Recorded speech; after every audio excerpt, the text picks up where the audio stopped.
a gente vai falar hoje sobre o método correto. Ou seja, em resumo, a gente pegar o texto bíblico e a gente entender qual é o tipo de texto que nós estamos interpretando. Por quê? Porque existem regras diferentes para cada tipo de texto. E é isso que eu quero ver com você. Eu quero lembrar a você uma citação que nós falamos de Gordon Fee, que diz: um texto não pode significar o que nunca significou no original.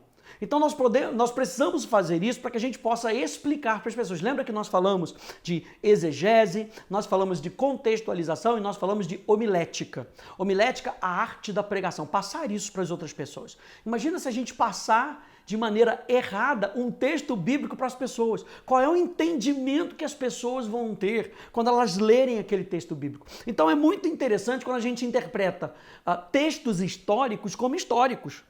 Textos de poesia como poesia, textos simbólicos como simbólicos. Então, vamos ver como é que isso começou. Isso começou, a gente traça isso na história, lá com Esdras. Se você puder abrir aí comigo em Neemias, capítulo 8, verso 7 e verso 8, para nos lembrar disso. E você lembra que Esdras, então, vai ler o livro diante do povo. Verso 7 e verso 8.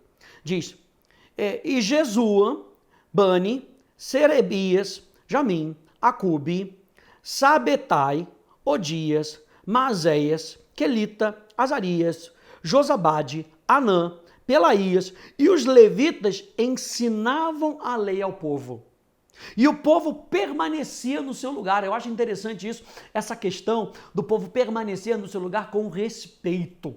Hoje a gente vê muito isso na igreja. Durante a pregação, a pessoa senta, levanta, senta, levanta, vai beber água, vai fazer xixi. E outro dia, alguém até me comentou: será que a pessoa não consegue ficar 1h30, 2 horas sem ir no banheiro? Ou vai no banheiro antes? Por quê? Porque na hora da pregação, na hora do encontro, não só na hora da pregação, na hora do encontro, preste atenção, Deus está falando conosco.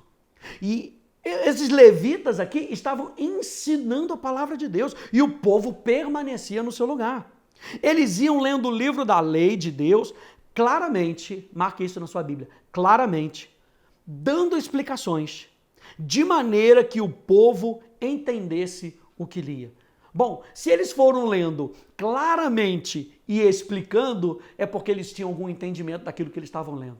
E isso é muito importante a gente entender. Então, quando a gente pensa nisso, a gente vê que durante o período do exílio, os israelitas provavelmente tinham perdido sua compreensão do hebraico. A maioria dos eruditos bíblicos supõe que Esdras e seus ajudantes traziam o texto hebraico e o liam em voz alta em aramaico, acrescentando explicações para esclarecer o significado. O que esses homens estavam fazendo? Interpretação bíblica. Assim, pois, começou a ciência e a arte da interpretação bíblica, é onde a gente vê nas escrituras, com o passar do tempo. Então, os escribas foram trazendo interpretações mirabolantes. Veja o entendimento que a gente tem que ter da palavra de Deus para que a gente possa explicar de maneira correta. Então, com o passar do tempo, os escribas foram trazendo explicações mirabolantes, achando que cada letra do texto era a palavra de Deus. Isso levava esses intérpretes, preste atenção nisso, a menosprezar o que o autor bíblico tinha em mente.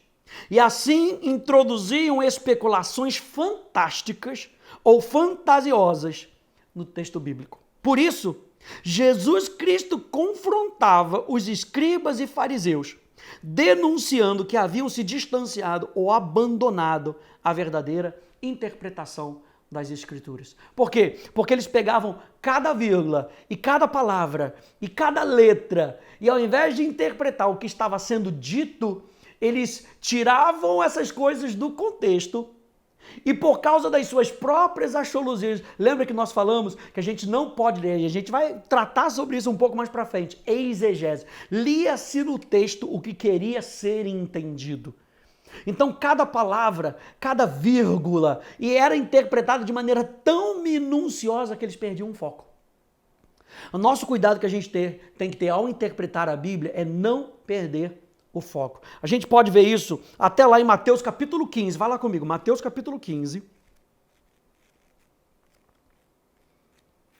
Olha só o que a Bíblia nos relata. Mateus capítulo 15, verso 1 a verso 3, e depois no verso 9.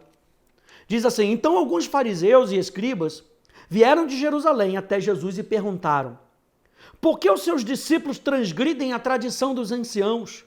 Veja, a tradição dos anciãos. Não a palavra de Deus, a tradição dos anciãos. Pois não lavam as mãos quando comem.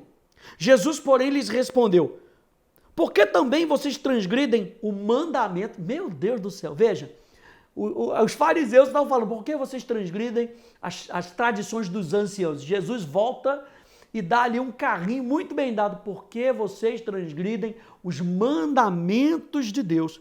Por causa das tradições de vocês. Verso 9.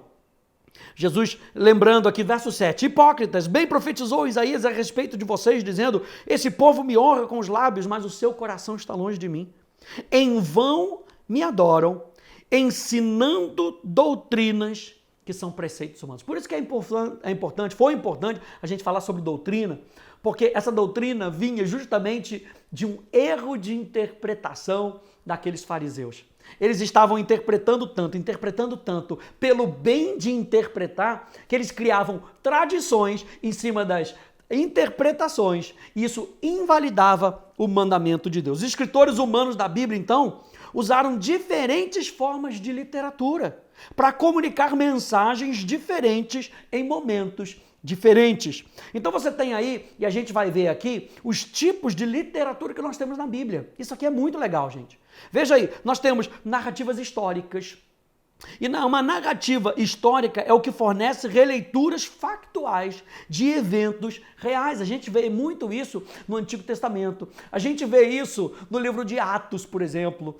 A gente vê isso ali em Mateus, Marcos, Lucas e João, contando fatos históricos da caminhada de Jesus. Esses livros não são baseados em mitos, eles são baseados em fatos reais. Enquanto a gente lê esses livros, é importante fazer uma pausa e refletir sobre o fato do que esses eventos realmente aconteceram. Você está lendo ali sobre Davi entrar no santuário e pedir pelo pão da propiciação. Gente, o fato aconteceu. Não foi um fato poético, não foi um fato profético, foi um fato real. Então pensa: nossa, isso aconteceu mesmo. Jonas na barriga do grande peixe.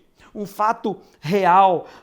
A gente vê aqui que a narrativa do Antigo Testamento a gente pode encontrar em Gênesis, Êxodo, Números, Deuteronômio, Josué, Juízes, Ruth, Samuel, Reis, Crônicas, Esdras, Neemias, Esther. Partes de Jó trazem relatos históricos, partes dos profetas tem relatos históricos. No Novo Testamento, como eu falei, a gente tem nos Evangelhos e a gente tem em Atos. A segunda literatura que a gente tem, que é um pouco diferente da questão da narrativa histórica, é a lei. E a lei é o que descreve os mandamentos de Deus para o povo da aliança. Então a lei, ela pode vir em várias formas. Quando você está lendo ali Êxodo, quando você está lendo Levítico, né, o que você pode encontrar aí? As leis morais. Leis que falam sobre como viver para todas as pessoas em todos os tempos. A lei moral de Deus não foi abolida. A lei moral de Deus é o padrão moral da sua santidade. E se Deus continua santo, a lei moral de Deus continua valendo para a nossa vida. Leis cerimoniais, leis sobre a adoração do tabernáculo e do templo para os israelitas. Então, a gente consegue ver que no Novo Testamento, muitas dessas leis cerimoniais, para nós, já não vale mais. Por quê? Porque elas já foram cumpridas em Jesus. Leis civis ou judiciais. Leis que governam, preservam e protegem a sociedade israelita do Antigo Testamento. Então, é importante a gente observar, quando a gente está vendo escritos de lei, que a lei foi dada depois que Deus redimiu os israelitas do Egito. A graça, então, ela veio antes da lei. Então a pessoa fica: não, graça, lei, a lei não veio para bater na graça. A lei veio porque o povo não conseguia andar na graça. Eles andavam na carne. Então a lei veio para mostrar o padrão moral de Deus, para que as pessoas olhassem para si mesmos e dissessem, nossa, estamos aquém do padrão moral de Deus, quem é que pode nos ajudar? Deus nos ajude. A lei veio para apontar o pecado e para mostrar um Salvador. Então a graça veio antes da lei. A gente encontra então a lei em Levítico, partes de Êxodo, em Números e Deuteronômio. O terceiro tipo de escrito que a gente consegue encontrar são as poesias. E a poesia é escrita em verso. Esse tipo de escritura está repleto de linguagem simbólica, metáforas, figuras de linguagem, expressões de sentimentos. Né? Onde é que a gente consegue encontrar isso? Nos Cânticos de Salomão, em Lamentações e várias narrativas do Antigo Testamento, é claro, e Salmos. Salmos é o livro de poesia. Alguns até ousam dizer que é um livro de oração do Antigo Testamento escrito em versos.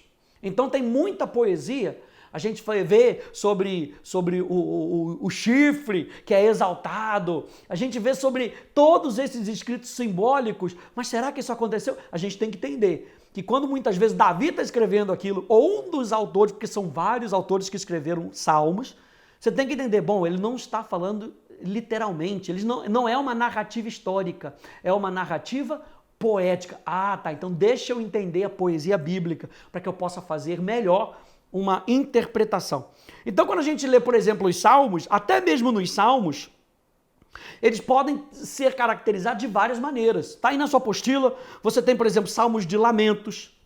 E salmos de lamentos não são salmos de murmuração, ok? Salmos de lamento expõem uma situação problemática ao Senhor pedindo ajuda. Então, lamento na Bíblia não é murmuração. Deus é contra a murmuração, ele nos ajuda a nós sermos gratos. Esse é o estilo de vida da nova criatura. Então, um salmo de lamento deixa eu apresentar uma solução problemática para Deus e pedir a ajuda dele. Salmos de lamento, hinos de ações de graças, de louvor, hinos celebrando a lei de Deus, salmos de sabedoria, canções de confianças, salmos reais que falam de algo majestoso, né? Lidando com a monarquia davídica, a vinda do Messias, salmos históricos, salmos proféticos.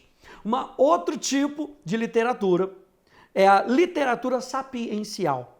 O que é isso? É a que revela a sabedoria coletada de gerações de pessoas piedosas. Ela nos convida a considerar a complexidade de uma vida sábia e nos dá regras gerais para a vida. Onde é que a gente consegue encontrar isso? É claro, no livro de Provérbios. Jó tem muito disso também e Eclesiastes. E no Velho Testamento a gente também tem literatura profética. Essa aqui também é bastante clara, né? Que é o que relata visões ou mensagens específicas de Deus sobre o futuro. Essas profecias foram dirigidas ao próprio povo de Deus, mas também a outros reis e países durante o tempo dos profetas. Então, nem todos os profetas têm livros na Bíblia. Você consegue entender isso? Existem também profecias entrelaçadas em toda a narrativa histórica em ambos os testamentos. Por exemplo, no Antigo Testamento, a gente tem profecias de Moisés. A gente tem profecias de Jacó sobre os seus filhos. A bênção de Jacó, Gênesis capítulo 49. E Jacó não tem o seu livro. E Moisés não tem o seu livro. Então a gente tem que entender que dentro do relato bíblico, dentro da história bíblica, quando você for fazer a interpretação, alguns textos são proféticos. E nem sempre eles estão somente acondicionados dentro de um livro de um profeta. Tá? Então, livros proféticos que a gente tem incluem Isaías, Jeremias, Ezequiel e Daniel, por isso eles são chamados de profetas maiores, tá? Não porque eles são mais importantes, mas talvez pela quantidade de escritos que eles deixaram registrados. E você tem então os profetas menores por conta do tamanho de escritos que eles deixaram registrados. Você tem Oséias, Joel, Amós, Obadias, Jonas, Miqueias, Naum, Abacuque, Sofonias, Ageu, Zacarias e Malaquias. E você tem a literatura apocalíptica, que é o que descreve como será o fim dos tempos. E quando você está lendo uma literatura apocalíptica, esse gênero, ele usa o quê? Ele usa uma linguagem simbólica. Então, quando você está lendo, por exemplo, determinadas partes de Daniel e você vê um monstro com 7 chifres, com não sei quantas cabeças, não é literal, é simbólico. uma cabeça dentro de uma outra cabeça. É simbólico. Então a gente tem que identificar o tipo de literatura para que a gente possa fazer uma boa interpretação bíblica. No Antigo Testamento, por exemplo, você tem partes de Isaías, são proféticas, Jeremias, Ezequiel, Joel, Zacarias e, é claro, Daniel. No Novo Testamento, você tem o Apocalipse, que é um livro totalmente apocalíptico, né? Daí já está o seu nome. E você tem Mateus 24 e 25, por exemplo, que é uma literatura, é uma parte que foi escrita, que é apocalíptica. Você tem Marcos 13, 2 Tessalonicenses capítulo 2.